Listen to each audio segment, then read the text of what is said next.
नमो भगवते वासुदेवाय। राधे राधे। आप सभी दर्शकों का आपके अपने चैनल धार्मिक कथा और कहानियों में हार्दिक स्वागत है।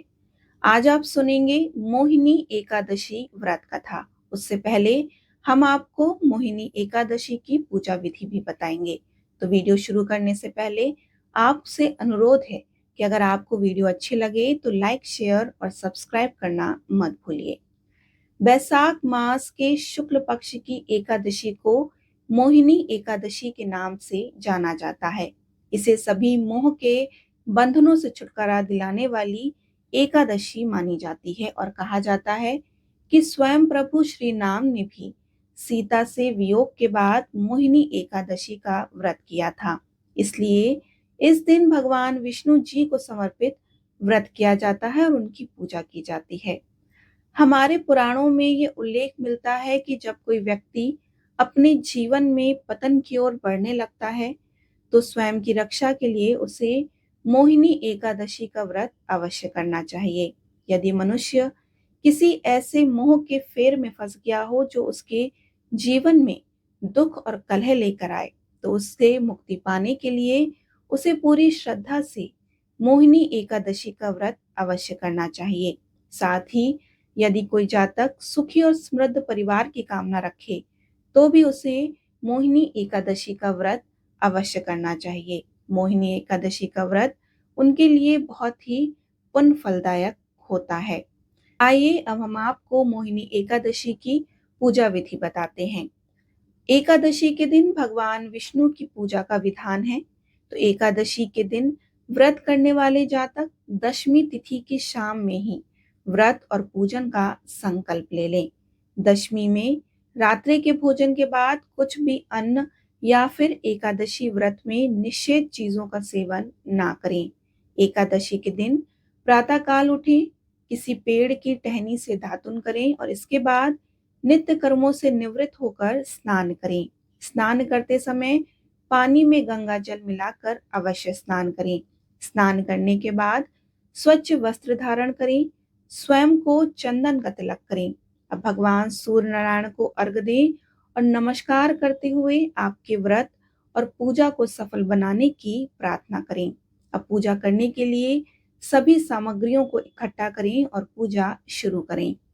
सबसे पहले पूजा स्थल को साफ करके स्थान पर चौकी स्थापित करें और इसे गंगा जल छिड़क कर पवित्र करें। इसके बाद चौकी पर एक पीला वस्त्र बिछाएं और इस चौकी के दाईं ओर एक दीपक प्रज्वलित करें। सबसे पहले दीपक प्रज्वलित इसलिए किया जाता है ताकि अग्निदेव आपकी पूजा के साक्षी बने। चौकी के सामने एक साफ आसन बिछाकर बैठ जाएं। जल पात्र से अपने बाएं हाथ से दाएं हाथ में जल लेकर दोनों हाथों को शुद्ध करें और स्वयं को तिलक करें। अब चौकी पर अक्षत के कुछ दानों आसन के रूप में डालें और इस पर भगवान श्री गणेश जी को विराजित करें। इसके बाद चौकी पर भगवान विष्णु की प्रतिमा या तस्वीर को स्थापित करें। अब स्नान के रूप में एक जल पात्र से पुष्प की सहायता से जल लेकर भगवान गणेश और विष्णु जी पर छिड़कें। भगवान गणेश को हल्दी, कुमकुम, अक्षत और चंदन से तिलक करें। इसके बाद वस्त्र के रूप में उन्हें जनेऊ अर्पित करें। इसके बाद पुष्प अर्पित करके गणपति जी को नमस्कार करें। भगवान विष्णु को रोली चंदन का तिलक करें, कुमकुम, हल्दी और अक्षत भी चढ़ाएं। ओम नमो भगवते वासुदेवाय नमः मंत्र का जाप करते हुए श्री हरि को पुष्प, जनेऊ और माला अर्पित करें। भगवान विष्णु को पंचामृत में तुलसी दल डालकर अर्पित करें। चूंकि भगवान विष्णु को तुलसी अति प्रिय है इसलिए भगवान के भोग में तुलसी को अवश्य शामिल करें। पर ध्यान दें कि गणेश जी को तुलसी आप अर्पित बिल्कुल भी ना करें। इसके बाद भोग में मिष्ठान और ऋतुफल अर्पित करें। विष्णु सहस्त्र नाम, श्री हरि स्तोत्र का पाठ करें और मोहिनी एकादशी व्रत कथा अवश्य पढ़ें या फिर सुनें। अंत में भगवान विष्णु की आरती करें और सभी लोगों में भगवान को चढ़ाया गया भोग प्रसाद के रूप में वितरित करें। इस तरह से आप एकादशी की पूजा संपन्न कर सकते हैं। इस पूजा को करने से आपको भगवान विष्णु की कृपा निश्चित रूप से प्राप्त होती है। एकादशी व्रत करने वाले जो भी जातक हैं, वो व्रत रखने के साथ साथ इस दिन अपने सामर्थ्य के अनुसार दान दक्षिणा अवश्य दें। आइए अब हम आपको मोहिनी एकादशी की व्रत कथा सुनाते हैं। कथा शुरू करने से पहले श्री हरि विष्णु भगवान का ध्यान करिए और कथा का श्रवण करिए। वैश्य धनपाल के दुष्ट पुत्र के उद्धार की कथा। अर्जुन ने संयम और श्रद्धा से युक्त कथा को सुनकर श्री कृष्ण से कहा कि हे मधुसूदन, बैसाख माह के शुक्ल पक्ष की एकादशी का क्या नाम है तथा इसके उपवास को करने का क्या विधान है? कृपया करके यह सब मुझसे विस्तार पूर्वक बताइए। श्री कृष्ण ने कहा कि हे अर्जुन, मैं एक पौराणिक कथा सुनाता हूँ जिसे महर्षि वशिष्ठ जी ने श्री रामचंद्र जी से कहा था। उसे मैं तुमसे कहता हूँ तो ध्यान पूर्वक उसका श्रवण करो। एक समय की बात है, श्री राम जी ने महर्षि वशिष्ठ जी से कहा कि हे गुरु श्रेष्ठ, मैं जनक नंदिनी सीता जी के वियोग में बहुत कष्ट भोगे हैं, अतः मेरे कष्टों का नाश किस प्रकार होगा? आप मुझसे कोई ऐसा व्रत बताने की कृपा करें जिससे मेरे सभी पाप और कष्ट नष्ट हो जाएं। महर्षि वशिष्ठ ने कहा कि हे श्री राम, आपने बहुत ही उत्तम प्रश्न किया है।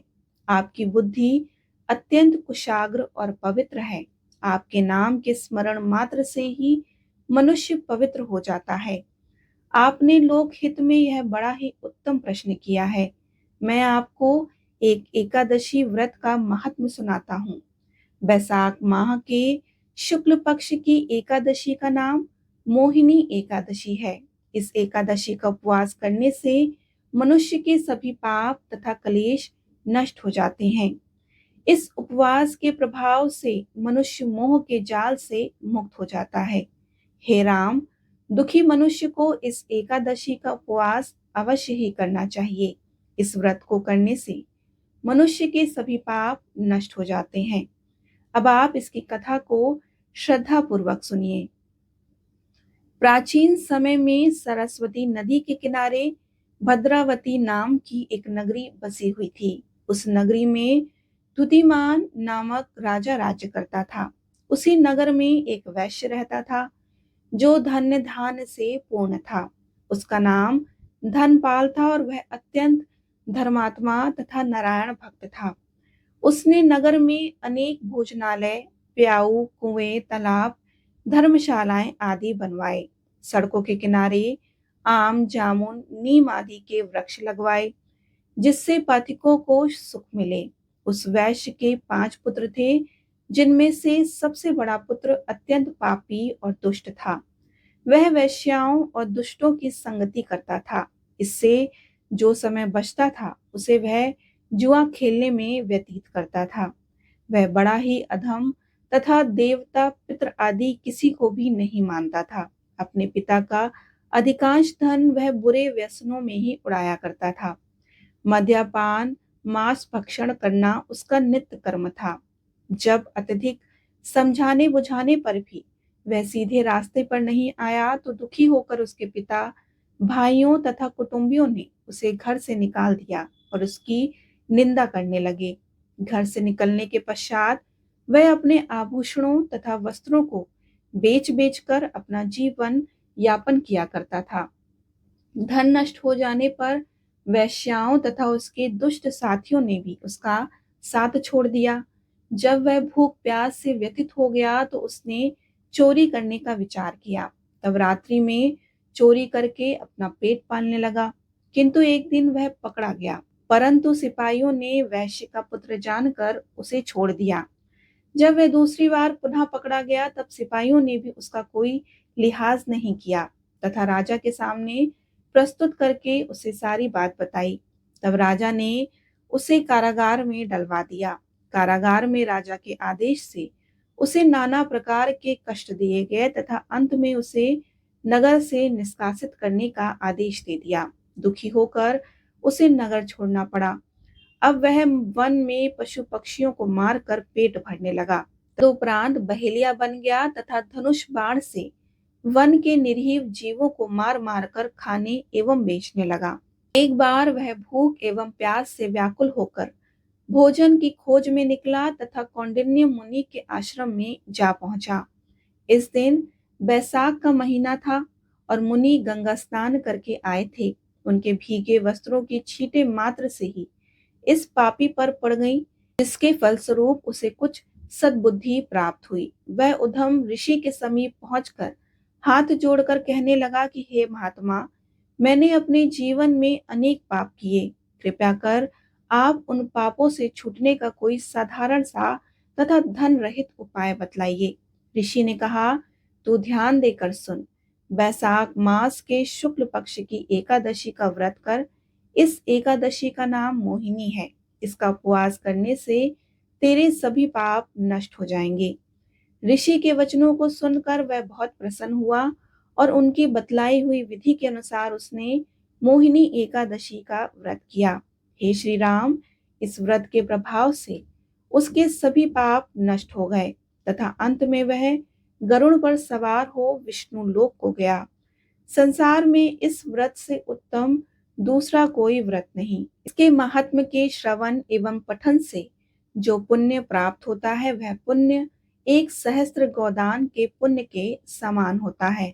इस प्रकार मोहिनी एकादशी व्रत कथा संपूर्ण हुई।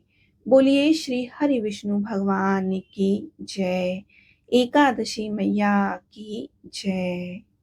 अब आप सुनिए तुलसी माता की कथा। सावर्ण मुनि की पुत्री तुलसी अपूर्व सुंदरी थी। उनकी इच्छा थी कि उनका विवाह भगवान नारायण के साथ हो। इसके लिए उन्होंने नारायण पर्वत की घाटी में स्थित बद्री वन में घोर तपस्या की। दीर्घ काल तक तपस्या के उपरांत ब्रह्मा जी ने प्रसन्न होकर उन्हें दर्शन दिए और वर मांगने को कहा। तब तुलसी जी ने कहा कि सृष्टिकर्ता ब्रह्मदेव, आप अंतर्यामी हैं, सबके मन की बात जानते हैं। फिर भी मैं आपको अपनी इच्छा आपसे बताती हूँ। मैं चाहती हूँ कि भगवान श्री नारायण मुझे पति के रूप में मिले। ब्रह्मा जी ने कहा कि तुम्हारा अभिष्ट तुम्हें अवश्य ही मिलेगा। अपने पूर्व जन्म में किसी अपराध के कारण तुम्हें श्राप मिला है। इसी प्रकार भगवान श्री नारायण के एक पार्षद को भी दानव कुल में जन्म लेने का श्राप मिला है।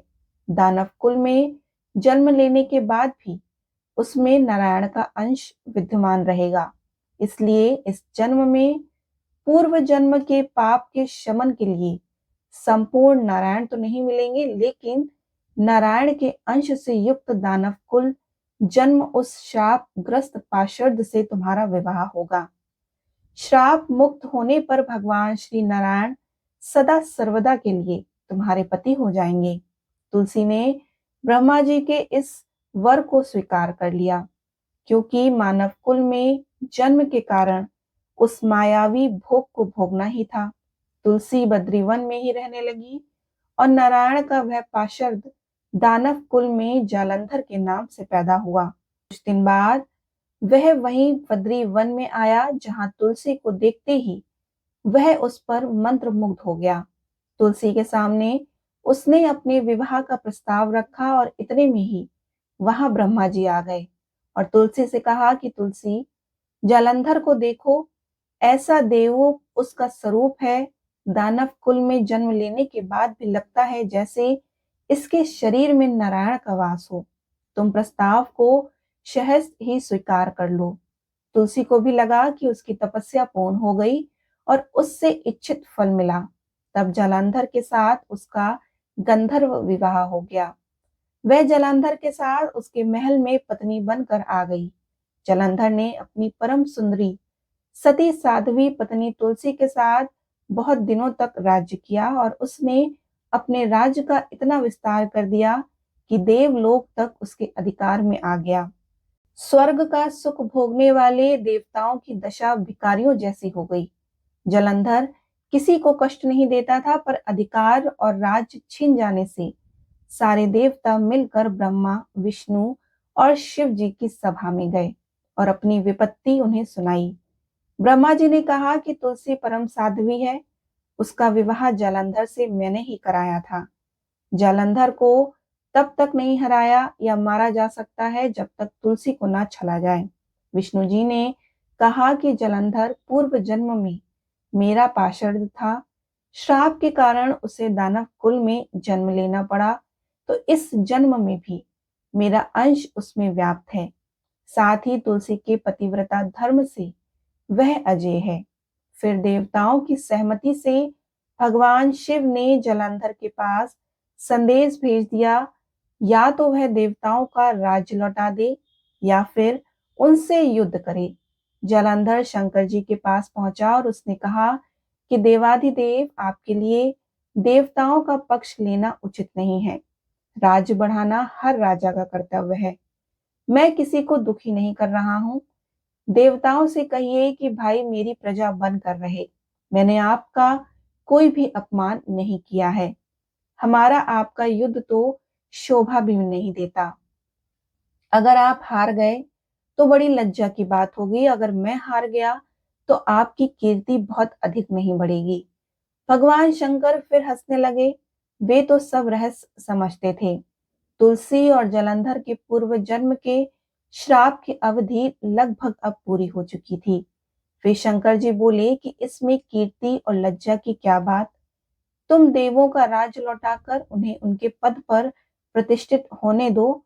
युद्ध से बचने का यही उपाय है। तब जालंधर ने कहा कि मैंने युद्ध के बल से देवलोक जीता है, कोई उसे युद्ध के द्वारा ही वापस ले सकता है, और यही मेरा अंतिम उत्तर है। अब मैं जा रहा हूं।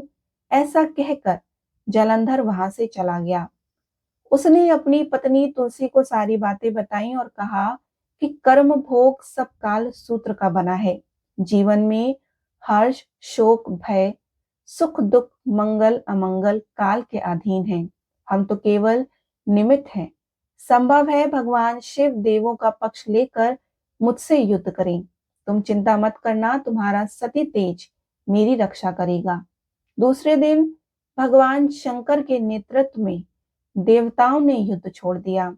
जालंधर ने भीषण बाण की वर्षा कर उनका वेग रोक दिया, जिसके प्रहार से देवता डगमगाने लगे। उसने दानवी शक्ति का प्रयोग करके भी युद्ध आरंभ कर दिया और युद्ध स्थल पर वह किसी को भी दिखाई नहीं देता था। उसके अस्त्र शस्त्र प्रहार कर देवों को घायल कर रहे थे। देवगण अपने अस्त्र चलाए तो किस पर चलाएं, क्योंकि कोई शत्रु सामने था ही नहीं। कई दिनों तक इस तरह भयंकर युद्ध चलता रहा। जालंधर पराजित नहीं हुआ। तब शिव जी ने विष्णु जी से कहा कि विष्णु जी, आप ही कोई उपाय करो, अन्यथा मेरा तो सारा यश मिट्टी में मिल जाएगा। विष्णु जी ने सोचा कि बल से तो जालंधर को हराया नहीं जा सकता, इसलिए छल का ही सहारा लेना पड़ेगा। उन्होंने तुरंत अपना स्वरूप जालंधर जैसा बनाया। अस्त्र शस्त्र से सुसज्जित होकर तुलसी के पास पहुंच गए और बोले कि प्रिय, मैं युद्ध जीत गया। सारे देवता भगवान शंकर समेत हार गए। इस खुशी में आओ, मैं तुम्हें अपने अंग लगा लूं। पति को प्रत्यक्ष खड़ा देखकर तथा विजय का समाचार सुनकर वह दौड़कर मायावी जालंधर के गले से लिपट गई। इस प्रकार पति पत्नी दोनों ने आलिंगित होकर खूब खुशी मनाई। पर पुरुष के साथ इस प्रकार के व्यवहार से उसका सती तेज नष्ट हो गया। उसका सती तेज जो जालंधर के कवच के रूप में रक्षा कर रहा था, वह कवच नष्ट हो चुका था। जालंधर शक्तिहीन हो गया और यह जानते ही भगवान शंकर ने अपने त्रिशूल से प्रहार किया और उस प्रहार से जालंधर जलकर भस्म हो गया। जालंधर के मरने से जानकर विष्णु अपने असली रूप में आ गए और सामने अपने पति जालंधर के स्थान पर भगवान विष्णु को खड़ा देखकर तुलसी बहुत विस्मित हुई। उसको पता लग गया था कि स्वयं नारायण ने उसके साथ छल किया है। क्रोध में आकर तुलसी जी ने श्राप दे दिया कि एक सती स्त्री का सतीत्व भंग करने के अपराध में तुम हृदयहीन पत्थर हो जाओ। विष्णु जी ने तुलसी जी के श्राप को शिरोधार्य कर कहा कि देवी, तुम्हारे तथा जालंधर के कल्याण के लिए मुझे ऐसा करना पड़ा और तुम दोनों को श्राप मुक्त करना था। तुम भी अब अपना शरीर त्याग कर तुलसी विरवा के रूप में जन्म लोगे और मेरी पूजा तुलसी दल से ही होगी। मैं शालिग्राम पत्थर बनूंगा और मेरे शीर्ष पर तुम आदर से विराजमान होगी। तुम्हारे पति की हड्डियों के चूर्ण से शंख की उत्पत्ति होगी और उस शंख ध्वनि से देवताओं तथा मेरी पूजा आराधना होगी। जहां शंख ध्वनि होगी वहां मंगलमय मैं विराजमान रहूंगा और तुमने पूर्व जन्म में बद्री वन में मुझे पाने के लिए बड़ी तपस्या की थी। अब अगले जन्म में मैं नारायण प्रस्तर के रूप में बद्रीनाथ वन में स्थापित होऊंगा और मेरी पूजा अर्चना फल फूल से ना होकर तुम्हारे तुलसी दल से होगी। मेरे शीश पर विराजमान होकर तुम मुझसे भी ऊंचा पद प्राप्त करोगी। इस प्रकार श्री हरि विष्णु श्री नारायण भगवान की हर पूजा में तुलसी दल का उपयोग होने लगा। बोलिए श्री हरि विष्णु भगवान की जय, तुलसी मैया की जय।